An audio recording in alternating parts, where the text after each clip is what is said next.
그래서 천태를 보면 수행법은 1심 3관이에요. 1심. 한 마음에 요 공과중 세 개를 다 이렇게 본다. 한 마음 속으로 내 유심주의예요. 하나로서 공과중을 이렇게 본다. 그러면 쉽게 말해서 저거는 맹자의 아까 얘기한 만물계비와 만물이 모두 다 나에게 갖추어져 있다. 이런 정도 사고라고 보시면 돼요. 그렇지만 저거는 천태가 맹자 영향을 받은 건 절대 아닙니다. 맹자가 뜨는 거는 당 말부터 뜨기 시작해요. 맹자는 순자한테 한번 씹히고 비십이자 편에 한번 씹혀서 너 같은 놈도 선생이냐? 라고 순자한테 한번 씹히고 그때 맹자만 씹힌 게 아니고 맹자의 할아버지 정도 급에 해당하는 맹자의 선생의 선생급 정도에 해당하는 자사도 씹힙니다. 자사가 공자 손자예요. 공급이라고 하는 사람이고 그 사람이 그 중용 쓴 사람이거든요. 근데 그도 씹히고 그러니까 순자는 아니면 아니라 그래 그냥. 그랬다가 나중에 맹자가 언제 뜨냐면 당 말에 뜨기 시작하거든요. 불성사상 이런 거 그러니까 인성론이 불교에서 강력하게 대두하기 시작하면서 선종이 유행하고 막 이러면서 불교를 상대할 수 있는 유교의 아이디어는 없냐? 이렇게 해서 막 찾다가 맹자가 나오기 시작하는 거예요. 그래서 천태가 맹자의 영향을 받았다? 그건 아니야. 하지만 맹자적 요소가 맹자가 얘기했다라고 하는 건 뭐냐면 중국 철학 안에 그런 범주들이 흐르고 있었던 거예요. 그걸 천태가 하나를 잡은 거죠. 천태는 강남 문화예요. 저게 지금. 도가적 강남 문화에서 지금 기반한다고. 이 사람의 활동 무대가. 그래서 일심삼관이라는 건 실천 수행과 관련해서 그 세 가지가 내 안에 있다. 내가 이렇게 마음먹기 따라서 이것들을 다 통할 수 있다. 그러면 이 세상에 걸리는 게 없는 거죠. 내가 저거를 관조하는 순간 그냥 깨달음이야. 단 현상에서 그럼 부딪히면 어떻게 되냐면 부딪히는 것 자체도 깨달음이에요. 그렇게 가는 거예요. 그리고 삼재원용, 그 삼재라고 하는 건 실제로는 서로 다 상접상인 관계다. 서로 이렇게 서로 포함 관계다. 그게 원흉이라고 하는 거예요. 그리고 이것의 또 다른 근거가 뭐냐면 이 회삼기일입니다. 법화경의 비유품에 나오는 회삼기일. 전에 한번 말씀드렸을 거예요. 그 불난집에 애들이 놀고 있으니까 아버지가 야 나와라. 이러니까 애들이 노는데 너무 정신이 팔려가지고 집이 너무 크대잖아.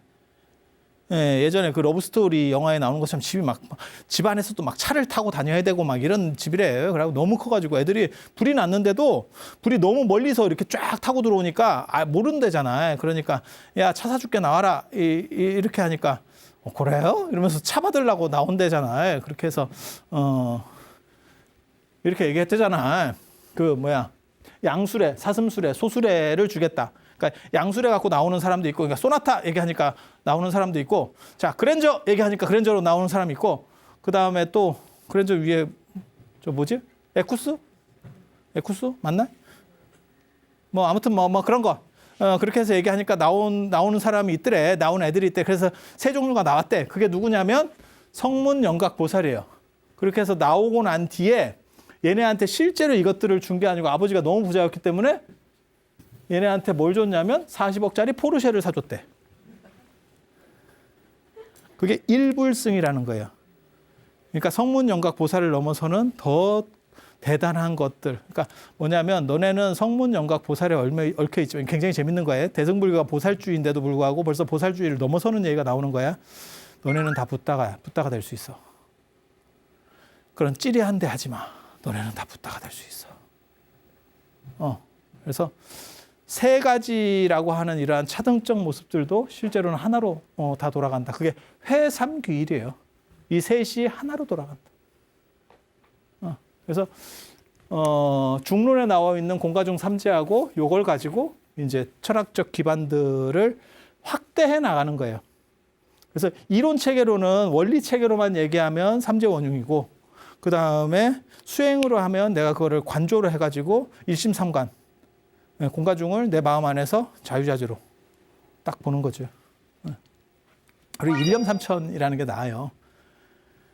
일념삼천. 한 생각 안에 삼천이 들어와 있대. 모든 게 다 들어와 있다는 그게 뭐하고 똑같은가 하면 일미진중 함시방이랑 똑같은 거예요. 우리 그 법성계 할 때 나오잖아요. 한 티끌에 모든 게 다 들어있다. 그 똑같은 사고방식이에요. 뭐냐면 그 삼천이 뭐냐면 화엄경에 10개라는 게 있대. 모세에게도 10개가 있잖아. 10개에 3개. 그러니까 자, 6도 생각하시면 돼요. 지옥, 악귀, 그 다음에 축생, 인간, 아수라, 그 다음에 천상, 신들. 그리고 여기에 성문, 영각, 보살, 붓다. 그래서 10개, 10개. 10개에 3개. 불을 이 10개로 놓는 게 타당한지는 잘 모르겠어요. 이것도 굉장히 철학적으로 문제가 많은 거거든요. 불은 이거를 다 포함하는 관계냐, 아니면 이것과 대등 관계로 이게 성립이 될 수 있느냐에 대해서도 생각을 해봐야 돼. 이게 굉장히 이런 것들이 다 재밌어요. 열반 뒤에도 자극력이 있느냐, 그 다음에 불을 독립된 존재로 볼 거냐, 아니면 포함 관계로 볼 거냐, 이런 것들은 굉장히 재밌어. 아무튼 그 10개, 10개가 자기네들끼리 이게 또 뭐 10개씩 들어간대요. 그러면 이게 각 하나의 개에 아까 얘기한 것처럼 9이 그 안에 또 포함되는 거예요. 네? 9이. 여기에 9이 포함되고 나머지 9이 포함, 여기에 나머지 9이 포함되고 여기에 나머지 포함. 상즉상입밖에 없다니까. 이거 폐 일어나면 상즉상입이에요. 그래서 9개씩 다 들어가면 이게 100이 된대. 10 곱하기 10이니까. 100이 된대. 그리고 저 밑에 이게 법화경의 방편품에 보면 10여시라고 나와요. 그와 같다. 10가지의 그와 같은 것들 나오거든요. 그 10가지도 하나의 속성들이에요. 그러니까 상은 이거는 눈에 보이는 거. 그다음에 이건 본질, 성이라고 하는 거. 이게 본성할 때 얘기하는 그 본질. 그다음에 체는 본체라는 거고, 이거는 작용력. 뭐 이런 것들을 다 하나하나 개별로 가지고 있어. 그래서 여기 10 곱하기 10 곱하기 10이 되는 거예요. 그러면 1000이 되겠지. 근데 이게 되게 재밌는 게 이게 법화경 방편품에 나오는 얘기인데, 이게 천태대사에 어떻게 보면 가장 확실한 오점이에요. 낚인 겁니다. 낚인 겁니다. 그때도 이게 낚인다니까. 지금하고 시절이 똑같아요. 천태대사가 원전 이해가 잘 안 돼요. 그래서 원전을 보면 저 해석이 아니야. 저게 아니야. 근데 당신이 볼 때는 저게 대단한 구절로 보인 거야. 그렇게 해서 당신이 천태의 특징은 경을 해석하는 게 목적이 아니고 자기가 어떤 철학 체계를 가지고 있고 그걸로 경을 보조적으로 씁니다. 그래서 그게 천태종이라고 하는 거거든요. 전에 얘기했잖아요. 화엄종 같으면 경전 중심이고 텍스트를 어떻게 해서 잘 해설할까를 중심으로 한다면 이거는 내 생각을 경을 가지고 짜맞춰서 내 생각을 드러내고 싶은 거예요. 이게 어떻게 보면 더 천재성이 있는 사람이거든요. 천재성이 있는 사람이거든요. 예전에 예전이 아니고 저보다 후대 이제 남송 시대에 가면 제가 굉장히 멋있어하는 사람이 있어요. 그게 이제 육상산 육구연이라는 사람인데 그 사람이 한 말이 전에도 제가 한 번 정도 해드린 것 같은데, 우주가 내 마음이고 내 마음이 우주다. 그거하고 그게 굉장한 명언이거든요. 근데 여러분들은 감흥이 없네. 내 마음이 우주고 우주가. 모든 경전은 내 마음에 대한 주석일 뿐이다. 내 마음에 각주단 거다. 그러니까 내 마음을 꿰뚫어 보는 것이 더 중요하다. 선종이죠. 딱 선종이죠. 이게 선의 영향을 받은 사람이거든. 근데 선에서 그렇게 깔끔하게 얘기를 못해요. 선은 약간 언어도단 비슷하게 말을 잘 못 알아듣는 약간 알딸딸한 말로 한번 이렇게 쳤다가 다시 뺍니다. 근데 이 양반은 유학자답게 깔끔하게 정리를 했지. 내 마음에 있는 모든 것들이 다 쉽게 말해서 경전이라고 하는 것들은 내 마음을 주석한 거다. 그 얘기는 뭐냐면 내가 주체가 돼서 모든 경전을 회통할 수 있다는 얘기예요. 이런 식 사고가 사실은 천태에서 보인다니까요. 그러니까 당신 주장을 하고 싶은데 거기에 맞는 경전들을 데리고 오는 거예요. 데리고 오는 거예요. 그래서 법화경도 쓰고 그 다음에 화엄경도 쓰고 상황에 따라서 그 다음에 뭐 다른 경전들도 막 쓰는 거예요. 이분이 굉장히 재밌어요. 굉장히 재밌어. 그리고 거기서 중요 구절만 뽑느냐? 중요 구절을 안 뽑아. 그냥 자기가 쓰고 싶은 구절만 다 뽑아. 그러니까 그게 경전의 전체 구절에서 중요가 아니고 내 마음에 내가 지금 이걸 이렇게 논리 구조를 만들어 나갈 수 있을 때 제일 필요한 구절이 뭔가 그걸 뽑아. 그렇게 해서 저게 10여 시라는 거를 꽂혀가지고 딱 얘기를 했거든. 원전이 저렇게 안 돼 있어. 번역상에 문제가 있었던 부분이야. 그러니까 낚인 거야. 예, 천태대사도 원전 파악을 잘 못했기 때문에 낚였습니다. 낚였습니다. 그 가장 대표적인 게 이 구절이에요. 이 구절이에요. 아유, 뭐 제대로 낚였어. 그래서 이게 그렇게 대단한 뜻이 있는데 구절이 아니야. 그런데 이 양반은 이거를 대단하게, 그러니까 자기 철학 체계에서 필요하다고 생각한 거야. 그렇게 해서 놓고 대지도론에 보면 요 삼종세간이 나온대잖아요. 그래서 중생세간, 국토세간, 오음세간, 세상을 어떤 관점으로 볼 거냐, 중생 중심으로 볼 거냐, 국토라고 하는 거는 이 세계 중심으로 보는 거고, 오음은 본질이에요. 저거를 저렇게만 보는 게 아니고 저게 종류가 많아요. 보통 저희가 외우고 있는 건 이제 기세간, 중생세간, 지정각세간 뭐 이렇게 외우거든요. 다 삼종세간 룰이에요. 그래서 저것까지 곱하니까 3천이 된대. 10 한번 해주고 여기다가 10을 곱하고 다시 3을 곱하니까 3천이 된대. 요게 사람 한 생각 속에 다 있다는 거예요. 그러니까 그 얘기는 뭐냐면 내 생각 속에 한 생각 속에 우주가 다 들어있다. 아까 제가 얘기했잖아요. 육상산, 육구연이 얘기했잖아요. 내 마음이 우주고 우주가 내 마음. 저걸 복잡하게 쫙 천태는 지금 얘기를 하는 거고, 육상산이는 폐일원하면 내 마음이 우주고 우주가 내 마음이다. 한 방에 끝내버리는 거지. 그러면 육상산이 더 대단한 사람이냐? 천태가 없었으면 저런 그 다음 단계를 얘기 못해요. 저런 얘기들이 한참 거치고 나니까 그거를 탁 이렇게 가는 거지. 이거 이런 식으로 복잡하게 얘기하면 사람들이 잘 안 알아듣죠. 야, 뭔가 대단한가 본데 머리 복잡해. 저거 외우기도 힘들어. 이렇게 사람들이 생각을 하겠지. 하지만 육구형 같이 그냥 딱 자르고 단도직입적으로 얘기하면, 단도직입이 굉장히 중요한 얘기거든요. 저는 그 얘기 굉장히 좋아합니다. 그게 선적 용어예요. 단도가 뭐냐면 짧은 칼. 직입이 뭐냐면 쑤신다는 거, 푹 쑤신다는 거예요. 영화 친구의 장동건 죽을 때처럼 쑥 쑤시는 거예요. 그러니까 뭐 고두절미하고 그냥 푹 들어가는 거예요. 그게 선이라는 거.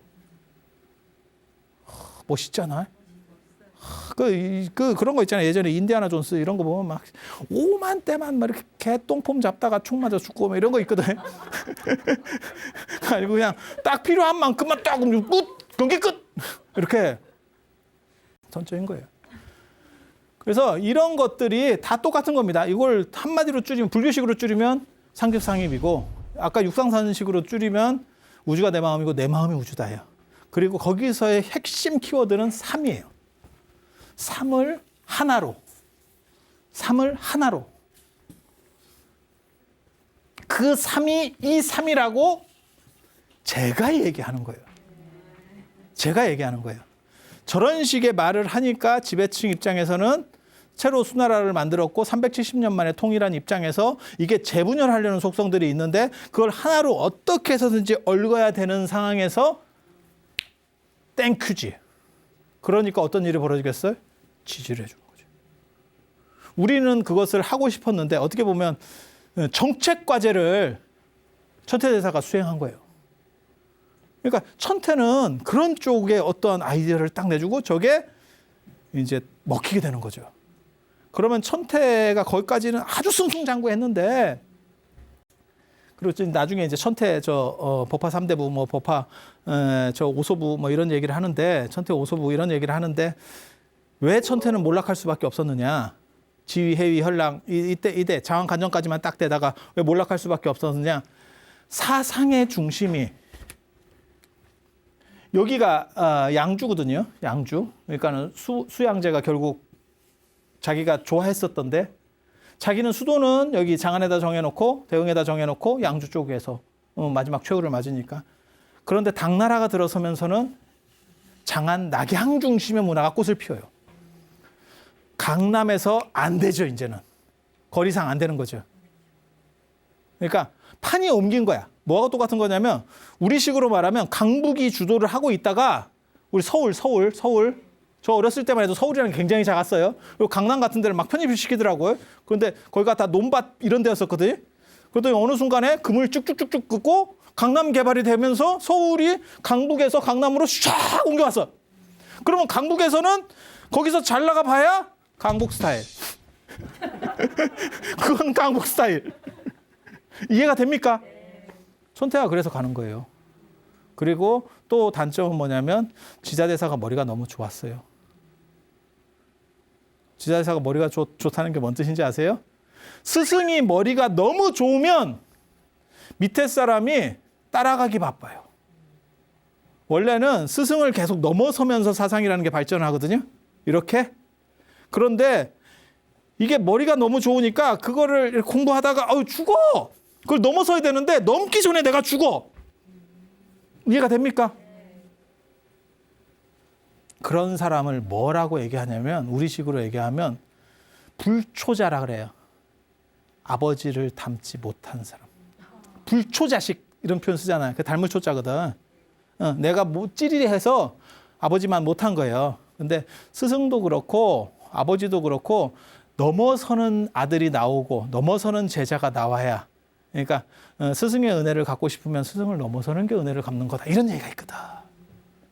어려웠던 거예요. 그러니까 두 가지에 속하는 거예요. 천태가 너무 머리가 좋아서 이걸 큰 거를 벌려놨는데 밑에 사람으로서는 따라하기 어려웠던 거. 또 하나는 사상계의 중심이 완전히 극점프를 해가지고 딴 쪽으로 넘어가 버렸어요. 그래서 그쪽으로 자기네가 발 내밀자니 좀 쪽팔리고 그쪽에는 이미 또 다른 판이 깔려 있고 우리가 딱 옮겨갈까? 이게 쉽지가 않지. 그렇게 해서 천태는 역사 속으로 점점 기울게 되다가 나중에 형계 다면이 나오면서 다시 천태종의 부흥을 외치면서 또 그런 이야기 어디서 듣겠어요? 여기서 그건 훨씬 뒤에 얘기할 거예요. 왜? 이제 천태 저 3대부 얘기하고 5서부 얘기 잠깐 해드리고 나중에 당나라로 넘어가기 시작하거든요. 당고조 이연이 나타나고 당태종, 중국 실존 성군 중에서 최고라고 하는 당태종 얘기를 할 겁니다. 하지만 당태종은 자기 동생 마누라를 부인으로 놓았다. 이런 또 이런 진귀한 이야기 제가 여기서 해드리도록 하겠습니다. 자, 들어주셔서 감사합니다.